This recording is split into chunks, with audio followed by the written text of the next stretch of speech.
Good morning student. Class 12 physics में हम chapter प्रत्यावर्ती धारा पढ़ रहे हैं। आज हम पढ़ेंगे शक्ति गुणांक या इसी परिपथ में शक्ति। हम जानते हैं कि इसी परिपथ में धारा और ऊर्ध्वता का मान समय के साथ चेंज होता रहता है। तो यहाँ पर हमको शक्ति प्राप्त होता है, वो हमको कुछ क्षण के लिए प्राप्त होता है, जिसे हम तात्क्षणिक शक्ति कहते हैं, जिसका मान तात्क्षणिक ऊर्ध्वता और तात्क्षणिक धारा के गुणनफल के बराबर होता है। ठीक है,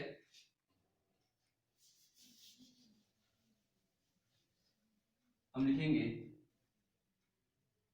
इसी परिपथ में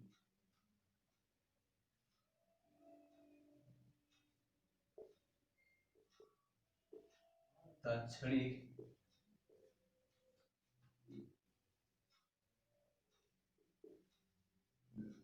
शक्ति बराबर तात्क्षणिक ऊर्ध्वता और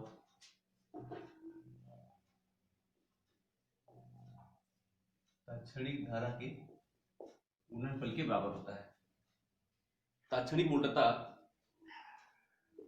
मतलब तात्क्षणिक शक्ति P इक्वल टू तात्क्षणिक ऊर्ध्वता V और तात्क्षणिक धारा I हो तो P इक्वल टू VI होगा। परिपथ में यदि परिपथ में तात्क्षणिक ऊर्ध्वता का मान V equal to V0 sine omega t और तात्क्षणिक धारा का जो मान है I equal to I0 sine omega t minus pi हो तो हम कह सकते हैं कि V जो है आपका I से अग्रगामी है π/2 कलम में। मान रखेंगे हम यहाँ पर, हमको प्राप्त होगा P equal to V0 sine omega t I0 sine omega t minus five. ऊपर नीचे हम दो का गुणा और भाग करेंगे, हमको प्राप्त होगा 2 V0 sine omega t I0 sine omega t minus five.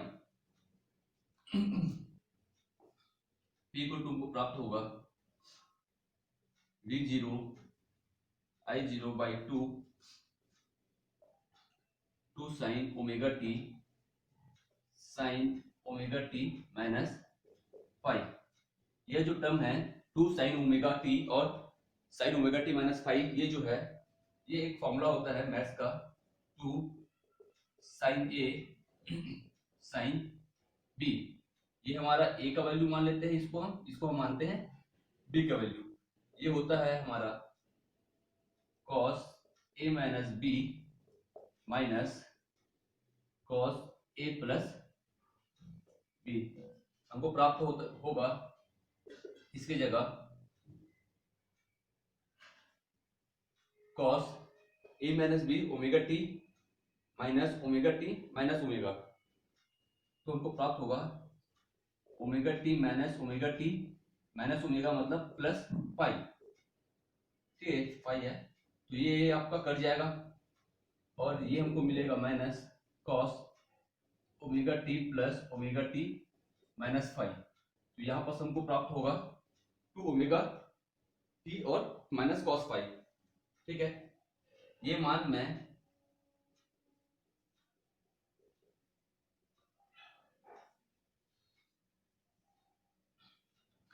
ठीक है, ये मान मैं यहाँ पास हम यहाँ पास वैल्यू पुट करेंगे तो हमको मिलेगा P equal to V0 I0 upon 2, यहाँ पास लिखूंगा मैं cos five minus cos 2 omega t minus five. यहाँ पास से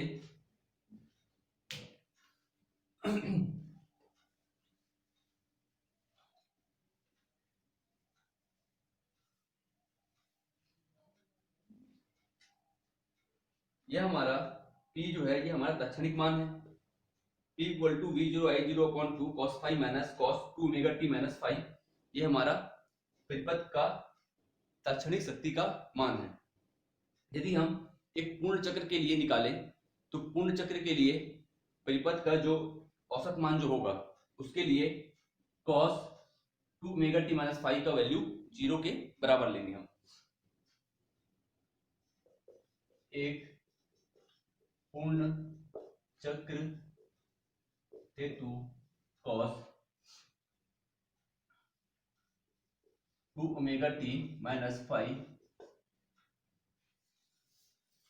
नीचे लिखता हूं, एक पूर्ण चक्र हेतु cos 2 omega t minus phi का औसत मान 0 प्राप्त होगा। अतः हम लिख सकते हैं P average equal to V0 I0 upon 2 into, या ये है हमारा cos phi माइनस 0।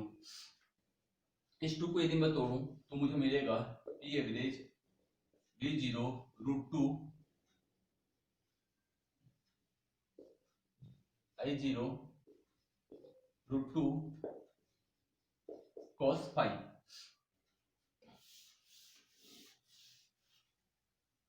यहाँ पर P एवरेज यहाँ पर जो है V0 अपॉन रूट 2 और I0 अपॉन रूट 2, ये हमारा होगा V I R,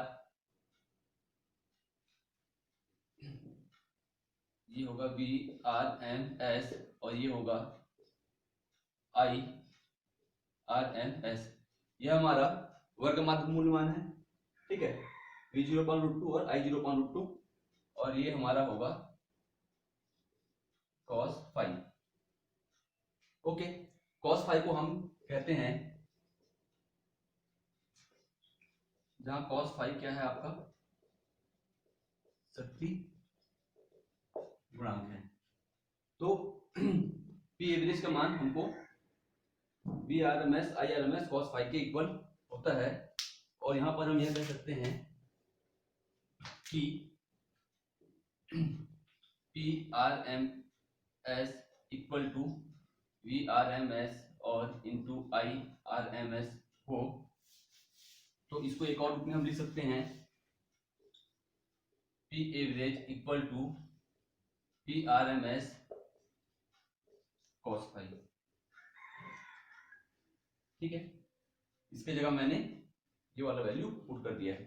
तो ये हमारा परिपथ का औसत शक्ति का ये व्यंजक हुआ या इसका मान हुआ, ठीक है। इसका तात्पर्य है कि परिपथ में जो होने वाली ऊर्जा जो क्षय है वह शून्य होता है। ओके,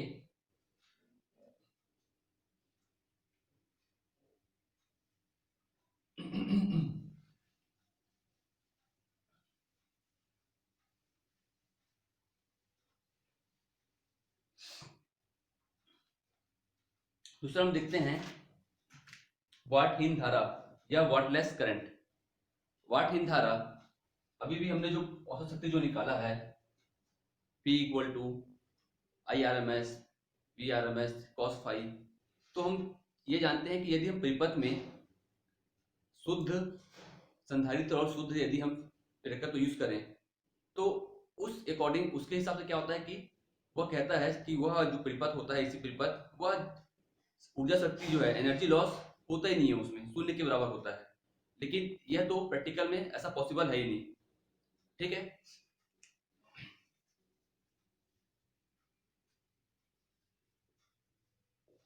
वाटहीन धारा परिपथ में जब शुद्ध संधारित्र अथवा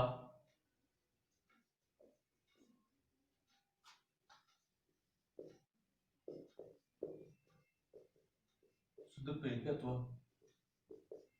का उपयोग करने पर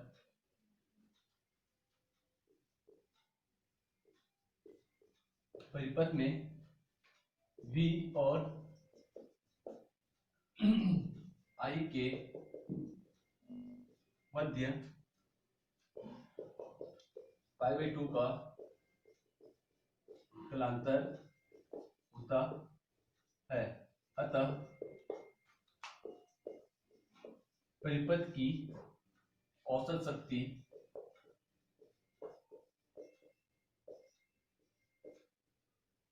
हमको जो मिलेगा ये होगा IRMS VRMS cos phi. Phi का मान यदि मैं रखूं π/2 तो P एवरेज प्राप्त होगा मुझे। cos फाई का जो मान होता है cos π/2 का मान होगा हमारा 0। ओके, इस परिपथ के लिए मुझे P एवरेज जो मिलेगा 0 के बराबर मिलेगा। मतलब क्या है, परिपथ की औसत शक्ति किसके बराबर है? 0 के बराबर है। तो इस जब परिपथ में औसत शक्ति 0 हो तो इस स्थिति में एसी परिपथ में जो बहने वाली धारा का मान को हम वाटहीन धारा कहते हैं। ठीक है, परिपथ का शक्ति का मात्रक जो है वह होता है वाट। वाट यहाँ पास क्या है? 0 के बराबर है। ठीक है, इसलिए इस धारा को, इस स्थिति में जो धारा जो बहता है परिपथ में, एसी परिपथ में, उसको हम कहते हैं वाटहीन धारा। ठीक है,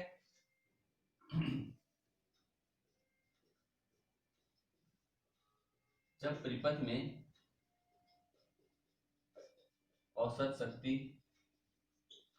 का मान 0 हो या परिपथ में ऊर्जा क्षय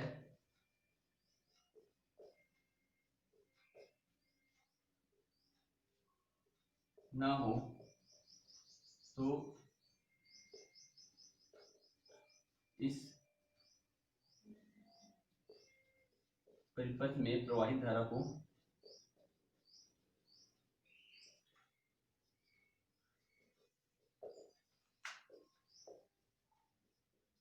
वाटहीन धारा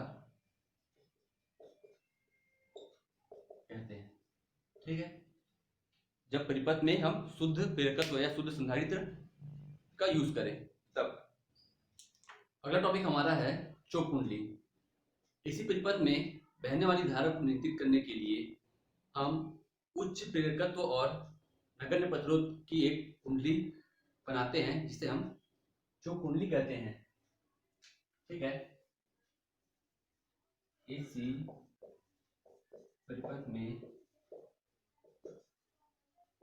प्रवाहित धारा को नियंत्रित करने हेतु उच्च प्रेरकत्व व नगण्य प्रतिरोध की ध्वनि प्रेरण कुंडली को चोक कुंडली कहा जाता है। ठीक है, ये आपका चोक कुंडली का डायग्राम दिया गया है। यह नर्म लोहे का क्रोड है और ये पटलित क्रोड है। पटलित क्रोड मैं पहले ही बता चुका हूं कि नर्म लोहे की बहुत सारी पट्टियों को आपस में कनेक्ट रहते हैं और उनके मध्य वार्निश के का लेप लगा रहता है। ठीक है, यह तांबे का तार है। तांबे के तार के कई घेरे लपेटकर इस कुंडली को बनाया जाता है। यहाँ हम एसी सप्लाई दे रहे हैं इस कुंडली को। तो एसी सप्लाई देने के कारण जो क्या होता है, आपका धारा का ऊष्मीय ऊर्जा में, विद्युत धारा का ऊष्मीय ऊर्जा में क्षय होता है। तो इसी परिपथ में बिना ऊर्जा क्षय किए यहाँ पर हम लिखेंगे बिना ऊर्जा क्षय के, ठीक है, प्रवाहित धारा को नियंत्रित करने के लिए इस कुंडली का उपयोग हम करते हैं। यहां पर जो कुंडली का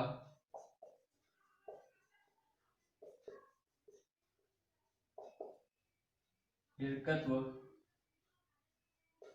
L और प्रतिरोध R हो, तो यह जो कुंडली है, यह इसी परिपथ में जो हमने विशुद्ध प्रेरकत्व और विशुद्ध आपका जो प्रतिरोध वाला जो टॉपिक पढ़ा था, यह उसी भांति कार्य करेगा। ठीक है, यह जो है इसी परिपथ में हमने कुंडली मतलब L R परिपथ का जो पढ़ा था टॉपिक, यह उसी के सिमिलर है।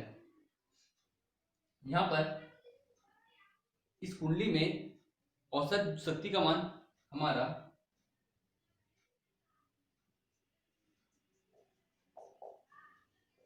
जो कुंडली में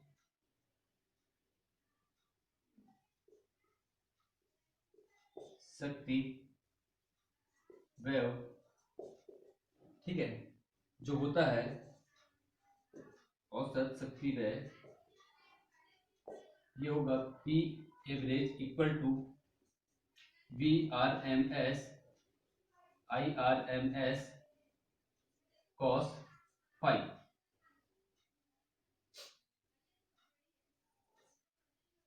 हमने पहले ही मैंने इसको कहा यह LR परिपथ की भांति कार्य करेगा। अतः परिपथ की जो LR परिपथ की जो प्रतिबाधा है वह होता है Z equal to root under R का स्क्वायर प्लस XL का स्क्वायर, या Z equal to root under R का स्क्वायर प्लस ओमेगा L का होल स्क्वायर होता है। यहाँ पर इस औसत शक्ति वह जो है, इसमें cos फाई का जो फॉर्मूला होता है, ठीक है, इसको मैं नाम दे दूं समीकरण 1, और यहाँ पर होता है cos फाई इक्वल टू होता है R अपॉन Z, यह हम लिखेंगे cos phi equal to R upon root under R square plus omega L का होल स्क्वायर। हमने शुरू में ही इस परिभाषा में पढ़ा है कि उच्च प्रेरकत्व और नगण्य प्रतिरोध यूज करते हैं। नगण्य प्रतिरोध हेतु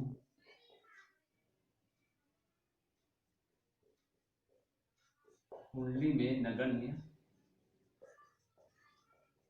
प्रतिरोध हो तो हम R इक्वल टू 0 लेंगे, और R इक्वल टू 0 लेते हैं तो हमारा cos फाई का मान भी जो होगा वह 0 होगा, और cos फाई का मान 0 है तो समीकरण 1 से हम कह सकते हैं कि परिपथ में कुंडली में औसत शक्ति जो होगा, शक्ति वेव, ये भी हमारा क्या रहेगा, 0 के इक्वल होगा। अतः जो कुंडली में औसत शक्ति वेव 0 के बराबर होता है तो हम यह निष्कर्ष निकाल सकते हैं कि जो कुंडली का उम्मीद प्रतिरोध भी 0 होना चाहिए, लेकिन प्रैक्टिकल में ऐसा पॉसिबल नहीं होता है। कुछ न कुछ प्रतिरोध आपका होता है। इस प्रतिरोध को हम कम करने के लिए तांबे के मोटे तार का उपयोग करते हैं। दूसरा, भंवर धारा जो उत्पन्न होता है जो कुंडली में, उसको कम करने के लिए नर्म लोहे के क्रोड का उपयोग करते हैं। नर्म लोहे के पटली क्रोड का उपयोग हम करते हैं। और जो कुंडली का जो क्रोड होता है वह आपका मूवेबल होता है, वह कुंडली के अंदर आगे पीछे खसक सकता है, जिससे हम धारा को नियंत्रित करते हैं। जो कुंडली आपके घरों में भी यूज होता है, आपके घरों में जो ट्यूबलाइट अगर यूज करते हैं तो उसमें जो कुंडली लगा होता है। ओके।